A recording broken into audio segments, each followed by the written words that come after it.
이번 한 주간 5일 동안 히스기야에 대한 이야기를 했습니다. 더도 말고 덜도 말고 딱 5가지가 나옵니다.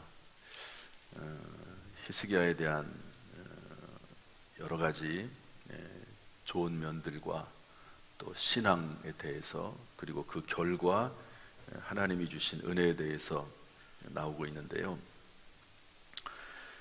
좀 정리를 좀 하겠습니다. 첫 번째는 하나님께서 히스기야와 이스라엘 백성들에게 기쁨을 주셨습니다. 아버지 요시야 왕은 성전문을 닫고 우상을 숭배했는데 히스기야는 성전을 회복하고 예배를 회복하고 또 제사장들을 소집하고 이런 외관을 잘 갖췄습니다. 그랬더니 하나님께서 온 나라에 기쁨을 주셨다고 했습니다. 하나님께서 우리 교회 또 우리 성도님들에게 이러한 기쁨으로 충만케 하시기를 주님의 이름으로 축복합니다. 두 번째로는 하나님께서 큰 기쁨을 주셨습니다. 이제 성전을 외형을 다 갖추고 나서, 하드웨어를 다 갖추고 나서 그 다음에는 유월절을 드리게 하죠. 유월절은 예수 그리스도를 의미합니다. 유월절, 어린 양 되신 예수 그리스도. 그래서 또 그렇게 하다 보니까 어떻게 됩니까? 제사장들을 다 불러 모아야 돼요. 예배가 회복이 되고, 이랬더니 큰 기쁨이 임했다고 했습니다. 여러분, 예수 그리스도에 대한 믿음을 회복하면 하나님께서 큰 기쁨으로 우리와 함께 하실 줄로 믿습니다. 이런 은혜가 충만하기를 주님의 이름으로 축원합니다. 세 번째, 형통이란 말이 나와요. 형통. 한번 따라서 할까요? 기쁨, 큰 기쁨, 형통. 이것은 언제 임하냐면요, 북이스라엘에게까지 예배드려라, 이렇게 사람을 보내고 편지를 띄우고 이렇게 합니다. 사람들이 북쪽에서도 와요. 지금처럼 남과 북이 나눠져 있는 상황이거든요. 물론 이제 혼란하긴 합니다. 그때가 북쪽은 호세아 왕인데 북쪽 아시리아가 공격을 해서 거의 망할 지경에 있는 그런 때입니다. 북쪽의 이스라엘 왕들은 제대로 된 왕이 거의 없습니다. 다 우상을 숭배하고 하나님을 찾지 않고. 그런데 마지막 왕이 호세아 왕인데 아주 정말 풍전등화와 같은 그런 때에 있었습니다. 그런데 히스기야가 그들조차도 다 불러가지고 하나님 앞에 예배를 드리고, 그들은 또 돌아가서 이렇게 나름대로 자기들이 할 수 있는, 나라 왕이 하나님을 섬기지 않으니 어떻게 하겠습니까?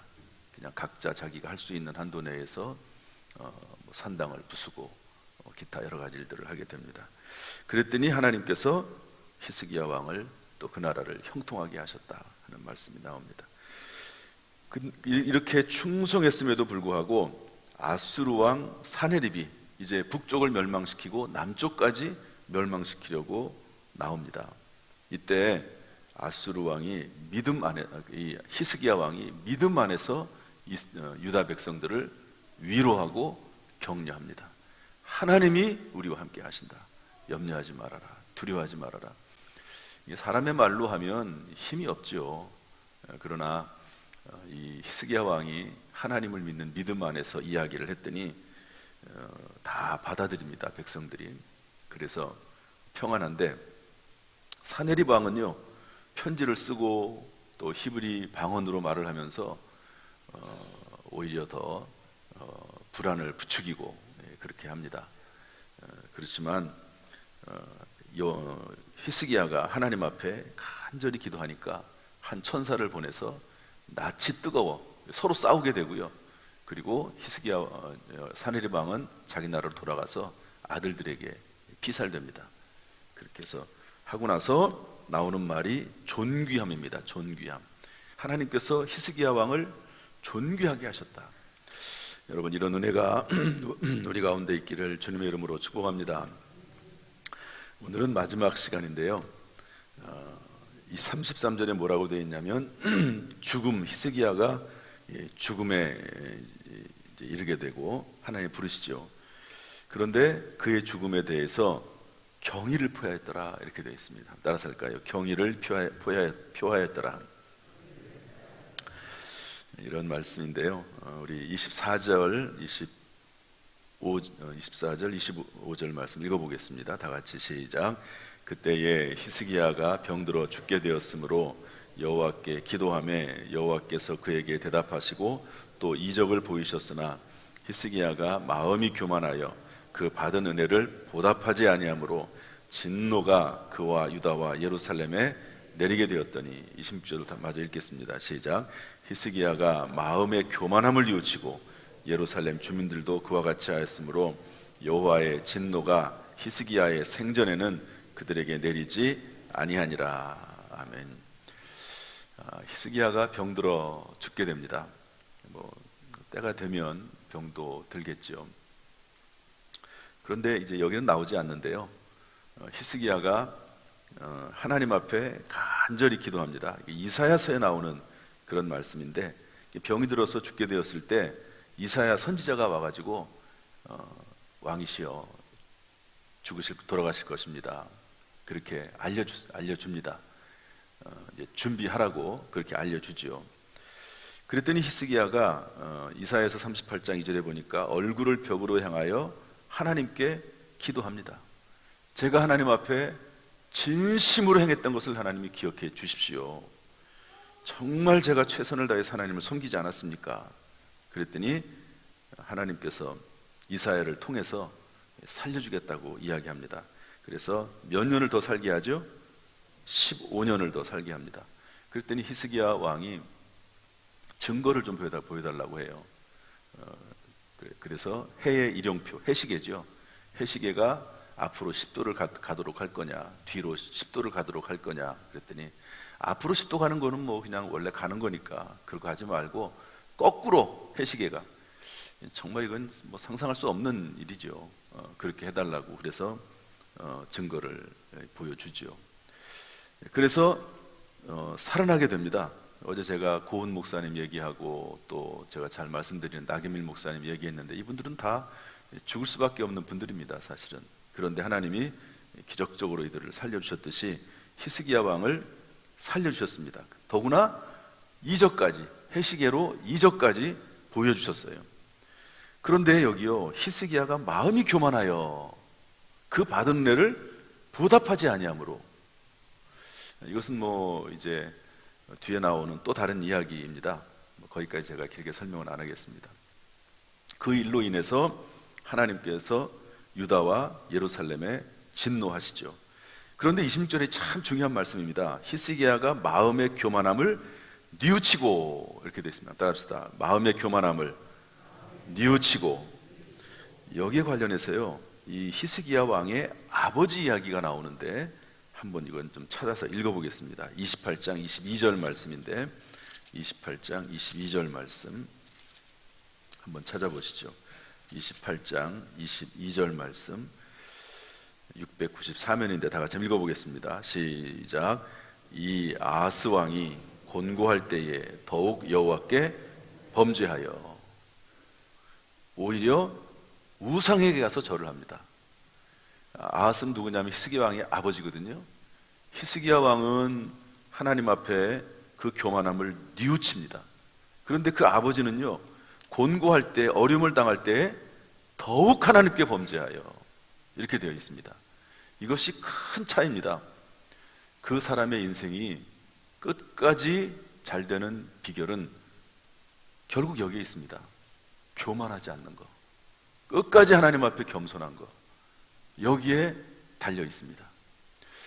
지금까지 여러분 열왕기 상하라든지 역대 상하를 읽어보면서 왕들에 대한 이야기를 보면서 어떤 마음을 갖습니까?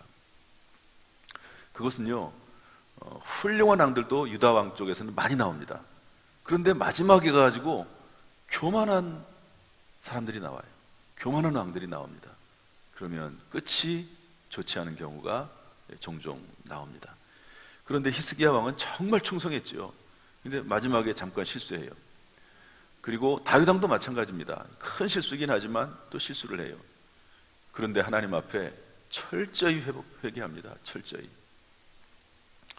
그래서 그 왕들을 하나님께서 살려주시고 26절에 보니까 여호와의 진노가 히스기야의 생전에는 그들에게 내리지 아니하니라, 이렇게 말씀을 하고 있습니다.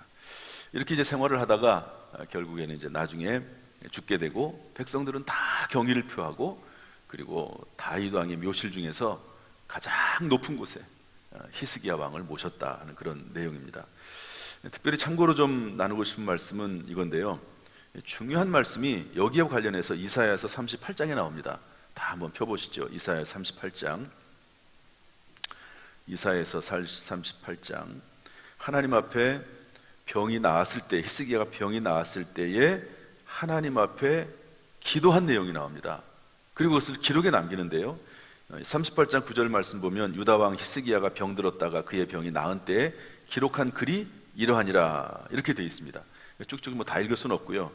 16절 말씀 보면 한번 읽어보겠습니다. 16절, 17절까지 한번 읽어보겠습니다. 시작. 주여, 사람이 사는 것이 이에 있고 내 심령의 생명도 온전히 거기 있사오니 원하건대 나를 치료하시며 나를 살려주옵소서. 보옵소서. 내게 큰 고통을 더하신 것은 내게 평안을 주려 하심이라. 주께서 내 영혼을 사랑하사 멸망의 구덩이에서 건지셨고 내 모든 죄를 주의 등 뒤에 던지셨나이다. 여러분, 고통에 대한 히스기야의 해석입니다. 고통에 대한 해석. 요셉 같은 경우는 형들에게 팔려서 13년 동안 엄청난 고난을 당하지 않습니까? 그런데 거기에 대한 해석을 어떻게 맨 마지막에 하죠? 하나님께서 형들을 구원하시려고 나를 앞서 보내신 것입니다. 이렇게 해석을 합니다. 그러므로 형들이여 염려하지 마소서. 내가 형들을 보살피고 그리고 형들의 자녀들을 기르겠습니다. 이렇게 고통에 대한 해석을 하잖아요. 그런데 히스기야가 해석하기를 왜 나에게 고통이 생겼느냐, 이것은 내게 평안을 주려 하심이라. 그러면서 이 평안과 뭐를 연결시키냐면 내 모든 죄를 주의 등 뒤에 던지셨나이다. 비록 고통이 있었지만 하나님께서 이 고통을 겪게 하시면서 나의 모든 죄에 대해서 하나님께서 해결하시고 나를 온전하게 하시고 다시 하나님 앞에 서게 하시는 은혜라고 그렇게 말씀을 해주고 있는 것이죠. 물론 제가 지난번에도 말씀드렸지만 이런 일이 없는 게 좋습니다. 그러나 때때로 그런 고난이 있다 할지라도 너무 그것 때문에 낙심하지 말고, 혹시 압니까? 하나님께서 나에게 죄가 있는데 그 죄값을 이 땅에서 가장 최소한으로 치르게 하시고 하늘나라에서 영생으로 우리를 보답하시기 위해서 잠시 그런 고통을 주시는지 그걸 누가 알겠습니까? 히스기야는요, 나에게 평안을 주시기 위해서 그랬다. 그리고 내 모든 죄를 하나님께서 다 던져버리셨다. 이 고통으로 인해서 이렇게 말씀을 하고 있습니다. 그리고 또 19절 20절에는 이렇게 고통에 대한 해석을 하고 있는데요, 19절 20절 다 같이 읽어보겠습니다. 19절 20절 시작. 오직 산자 곧 산자는 오늘 내가 하는 것과 같이 주께 감사하며 주의 신실을 아버지가 그의 자녀에게 알게 하리이다. 여호와께서 나를 구원하시리니 우리가 종신토록 여호와의 전에서 수금으로 나의 노래를 노래하리로다. 이것을 통해서, 이 고통을 통해서 하나님의 신실하심을 체험하게 된다는 겁니다. 하나님의 신실하심. 고통도 있지만 그 고통을 통해서 하나님의 살아계심을 깨닫게 되고, 정말 하나님은 살아계시구나 하는 것을 알게 된다 하는 것이죠. 확실히 그런 효과는 있습니다. 그래서 어려움을 당할 때 믿음으로 잘 극복하면 정말 놀라운 일들을 깨닫게 되는 것을 볼 수가 있습니다. 그리고 나서는 종신토록 여호와의 전에서 수금으로 나의 노래를 노래하리다. 평생 하나님을 노래하고 찬송하는 그 기반이요 반석이 된다 하는 것을 알 수가 있습니다. 히스기야 왕이 이렇게 해서, 참 히스기야 왕 같은 왕이 없습니다. 평생 하나님을 섬겼는데 마지막 순간에까지 하나님 앞에 기도해서 병이 치료가 되고, 그리고 교만한 적이 한 번 있긴 하지만 그러나 그것도 하나님 앞에 뉘우치고 깨닫고 돌아와서 그의 생애가 정말 끝까지 좋은 인생이 되고요, 그리고 모든 백성들이 경의를 표하는 그런 사람들이 되었습니다. 이렇게 히스기야의 인생이 마감을 하지요. 살다 보면 어려운 일도 왜 없겠습니까? 그런데 끝까지 믿음을 지키면 하나님께서 인정해 주시고 또 백성들도 사람들도 인정해 주고 경의를 표하는 그런 인생을 살아가게 되는 것입니다. 하나님께서 우리를 도와주셔서 이렇게 승리하는 우리 모든 성도가 다 되기를 주님의 이름으로 축복합니다. 그래서 70년 이후에는 물론 지금까지도 하나님 인도하셨지만 하나님께서 우리에게 우리 교회의 가정에 직장의 모든 삶에 하나님께서 기쁨을 주시기를 주님의 이름으로 축복합니다. 큰 기쁨을 주시기를 주님의 이름으로 축복합니다. 형통케 하시기를 주님의 이름으로 축원합니다. 존귀케 하시기를 주님의 이름으로 축복합니다. 그리고 그 끝이 좋은 인생 될 수 있도록 하나님께서 은혜 베풀어 주시기를 주님의 이름으로 축원합니다. 축원합니다. 기도하겠습니다. 우리 가슴에 손을 얹고 또 아픈 부분에도 손을 얹으시기를 바랍니다. 하나님 아버지, 오늘 이렇게 주회전에 불러주셔서 70주년 기념 주일을 앞에 두고 하나님 앞에 예배드리며 찬송하며 기도하게 하시니 감사합니다. 특별히 히스기야 왕이 어떻게 하나님을 섬겼는지, 그리고 하나님께서 그에게 어떻게 복을 주셨는지 배우게 하시니 감사합니다. 우리 모든 성도들의 삶은, 앞으로의 삶은 하나님이 주시는 기쁨으로, 큰 기쁨으로, 형통으로, 존귀함으로, 그리고 경의로 살아갈 수 있도록 하나님 인도하여 주옵소서. 우리 성도들의 가정이, 직장이, 사업장이, 인생이, 또 자녀들이 이런 놀라운 은혜 가운데 거할 수 있도록 주께서 우리를 불쌍히 여기시고 도와 주옵소서. 이번 주일 70주년 기념 예배 또 찬양 축제 가운데 하나님이 함께 하시고 하나님 홀로 영광 받아 주옵소서. 우리 모든 성도들에게 큰 은혜가 임하도록 주여 역사하여 주옵소서. 예수님의 이름으로 축복하며 기도하옵나이다. 아멘. 이제는 우리 주 예수 그리스도의 은혜와 아버지 하나님의 무한하신 사랑과 성령님의 교통하심이 우리 모든 성도들에게 지금부터 영원토록 또 앞으로 우리가 달려갈 70년 후에 그 위에까지라도 함께 하시기를 간절히 축원하옵나이다. 아멘.